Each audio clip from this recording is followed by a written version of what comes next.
This is a Vibrant Minds presentation. Welcome to Sit at the Table, hosted by Abdul, Episode 4.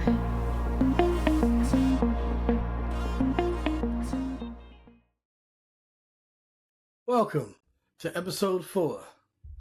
The title of this episode is Friends, Family, and Boundaries, When Love Requires Limits. We often hear that family is everything, and that true friends should always be there for one another. But what happens when the people we love begin to drain our peace, cross our boundaries, or expect more than we can give? In this episode, we'll explore the importance of healthy boundaries with friends and family. We'll talk about why boundaries aren't walls and how to recognize when they're needed, and why protecting your peace isn't selfish, it's necessary. So pull up a chair. It's a conversation about love, respect, learning when to say yes and when to say no, and how to do them both without guilt. So welcome again to a seat at the table. Let me ask you a question. Have you ever felt guilty for saying no to someone you love? Maybe it was a family member asking for one more favor. Maybe it was a friend who only calls when they need something. Maybe it was someone who expected access to your time, energy, and emotions simply because of the role they played in your life.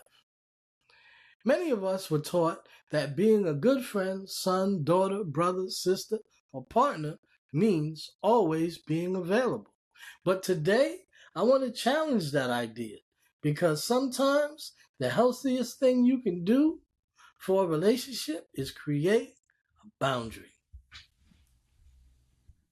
The word boundary makes some people uncomfortable. They hear it and think rejection. They hear it and think distance. But boundaries aren't about pushing people away. They're about teaching people how to treat us. Again, they are about teaching people how to treat us. A boundary says, I love you, but I also have limits. I care about you, but I can't carry everything. I want a relationship with you, but it must be healthy for both of us. The truth is, many of us struggle with boundaries because we don't want to disappoint people.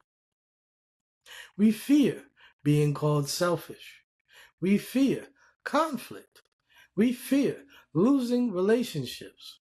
So we say yes when we really mean no. We stay silent when we should speak.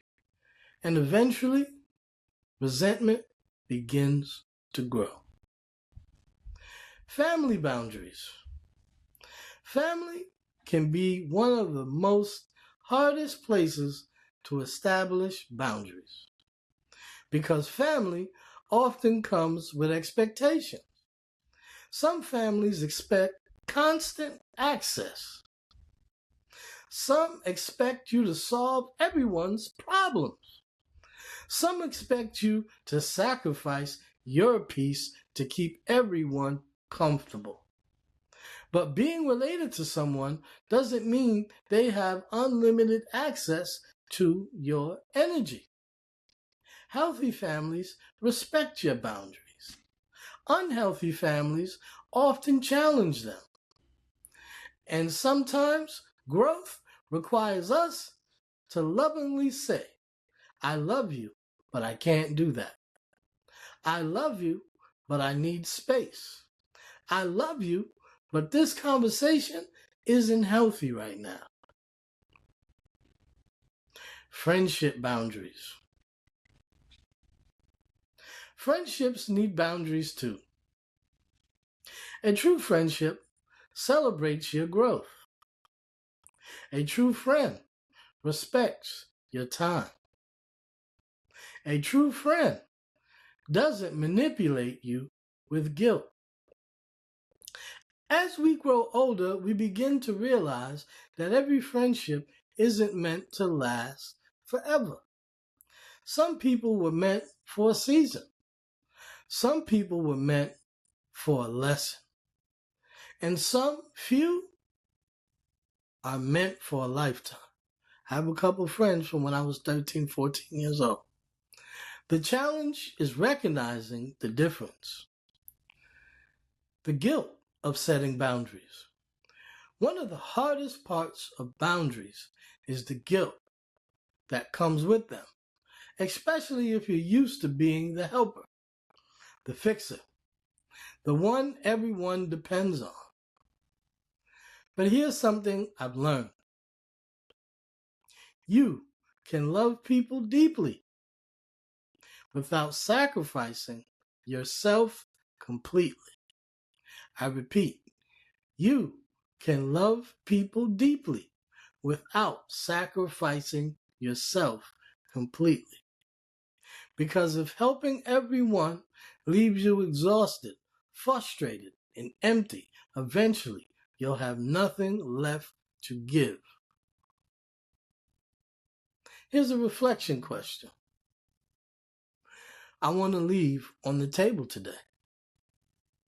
What relationship in your life will become healthier if you establish one clear boundary? Not a wall, not a punishment, just a healthy boundary. Think about it. Sit with it. Pray about it. Reflect on it.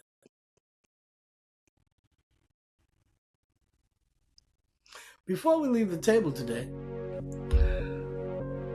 I would like to leave you with this. Healthy boundaries don't destroy relationships, they reveal them. The people who truly love and respect you may not always like your boundaries, but they will learn to honor them and respect them. And if a relationship only works when you abandon your needs, your peace, and your well-being, then it may be time to reevaluate that relationship. Protecting your peace is not selfish. I repeat, protecting your peace is not selfish. So thank you for joining me for another episode of A Seat at the Table. If this conversation spoke to you, share with a friend, a family member, or someone who may need to hear this. And remember, everyone has a story. Everyone has a seat at the table. The table is set. All that's missing is your story.